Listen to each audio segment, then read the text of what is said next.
we are looking at the division of polynomials, and that is when you divide equations by other equations.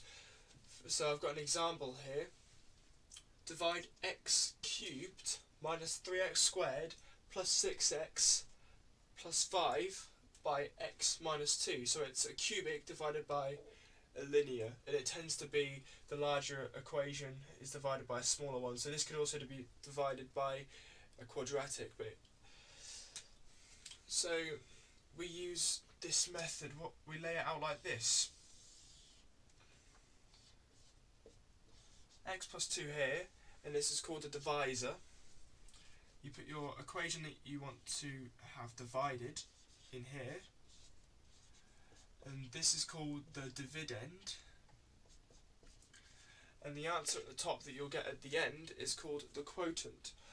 Right, what you have to do is you get the first term and the first term of your linear as well, and what do you see what you have to times the first term of the linear equation by to get the first term of the dividend. So in this case you'd have to times x by x squared to get x cubed.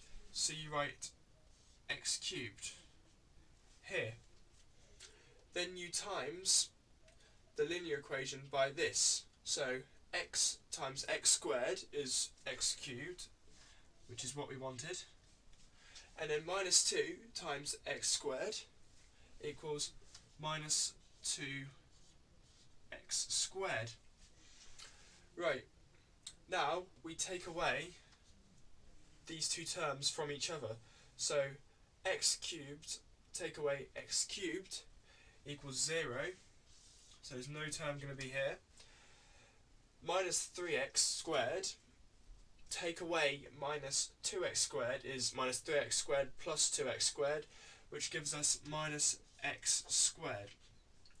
Then you bring down this term that you have here, the next term along. So now we have minus x squared plus 6x. Now we need to do the same thing we did here, but with this value rather than this value. So what do we have to times x by to get minus x squared? And we have to times it by minus x. Now we do the same thing, we times the linear equation by minus x. So x times by minus x is minus x squared, as we wanted. And minus 2 times minus x equals 2x. Then we take them both away as well. So minus x squared take away minus x squared equals 0. 6x take away 2x equals 4x. Then you bring down your 5 like you did earlier with the 6x. Bring down 5. Now we have to do the same thing. We have to find out what you have to times x by to get 4x. Well, that's 4. So plus 4 here. So you do the same thing. You times your linear equation by the term you've just got. So x times by 4 is 4x, which is what we wanted.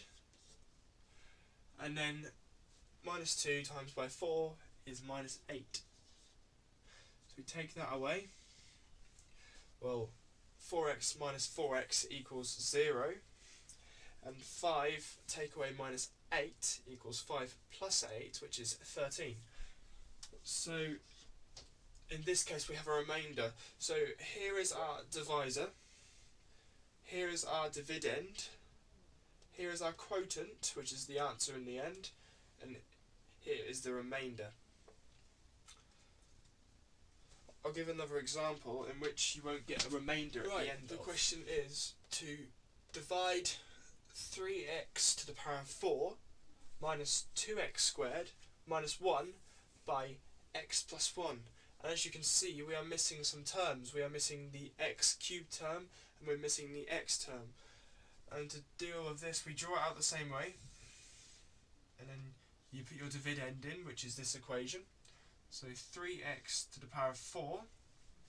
Then you add 0 because there's no x cubed term. Then you put in your x squared term. Then you add 0 again because there's no x term. then you take away 1. So if you're missing any terms in the equation, you just add 0 and pretend that they're there, but they're not. Now you put in your divisor, which is here, x plus 1. Now you do the same process, so what do you have to times x by to get 3x to the power of 4? It's 3x cubed. Now you times x by 3x cubed to get 3x to the power of 4. Then you times 1 by 3x cubed, which is 3x cubed. Now you take them away from each other, these two terms, and 3x to the power of 4 take away 3x to the power of 4 is 0, and 0 take away 3x to the power of 3 is minus 3x cubed. So now you have a cubed term in which you can multiply to find. So what can you times x by to get minus 3x cubed? It's minus 3x squared.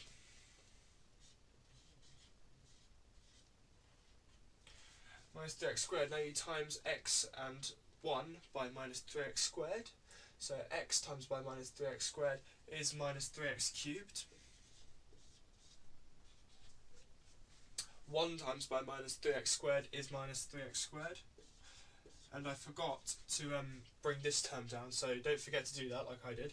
But you bring down the minus 2x squared so that you have something to take away from. Now you take them away, so minus 3x cubed minus minus 3x cubed is 0. And minus 2x cubed minus minus 3x cubed, minus 2x squared minus minus 3x squared is 2x minus 2x squared plus 3x squared, which is x squared. And now you bring down your x term. It's gone a bit this way, but it should be in line. You bring down your x term, which is 0 in this case, because there was none. So now you have to find out what you times x by to get x squared. Well, it's just x, so plus x. So times the linear by the x, so it's x times x equals x squared. X times by 1 equals x. So you take them two away from each other, so x squared take away x squared equals 0, and 0 take away x equals minus x. Now you do the same thing, so x times by minus 1 gives us minus x, which is what we want, so ends up being minus 1 at the end. So x times by minus 1 is minus x, and I've done it again, I forgot to bring this down, so the minus 1 comes down from here, so you have something to take away from. And 1 times by minus 1 is minus 1. Take them away from each other, so minus x take away minus x equals 0, and minus 1 take away minus 1 is also 0.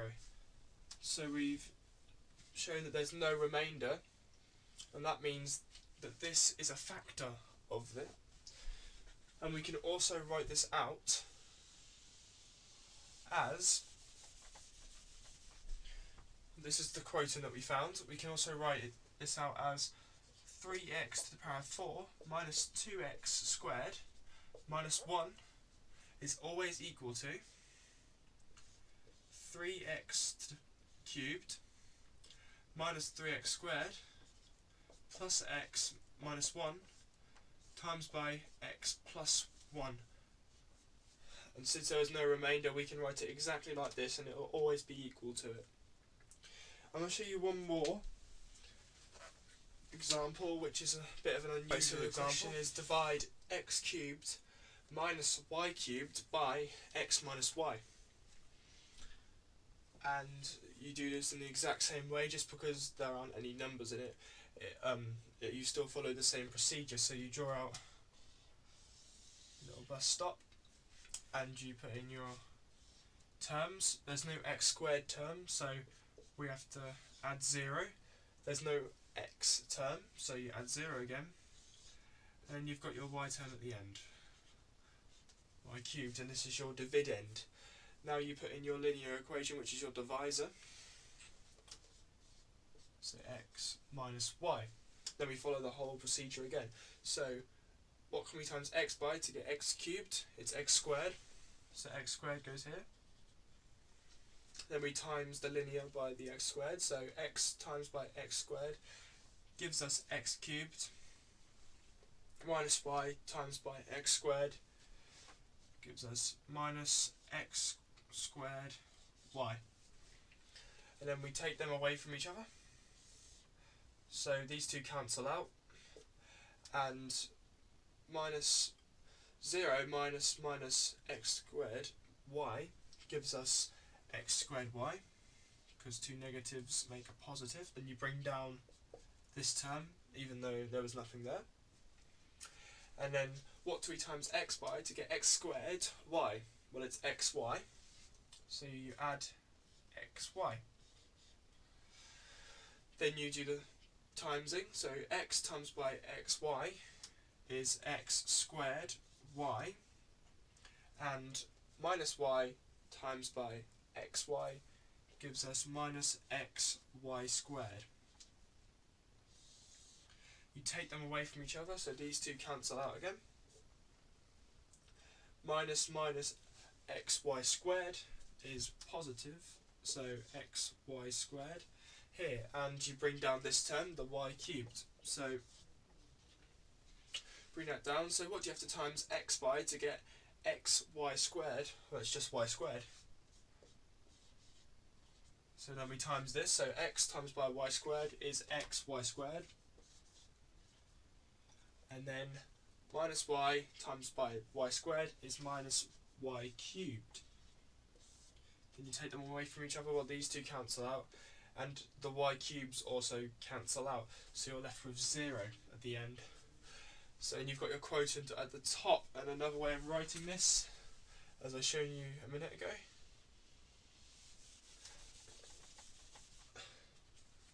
is x cubed minus y cubed is always equal to your quotient, so x squared plus xy plus y squared, and then your linear times by x minus y.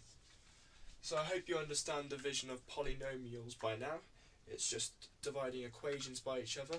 Usually it's always the larger equation divided by a smaller equation, usually a linear equation.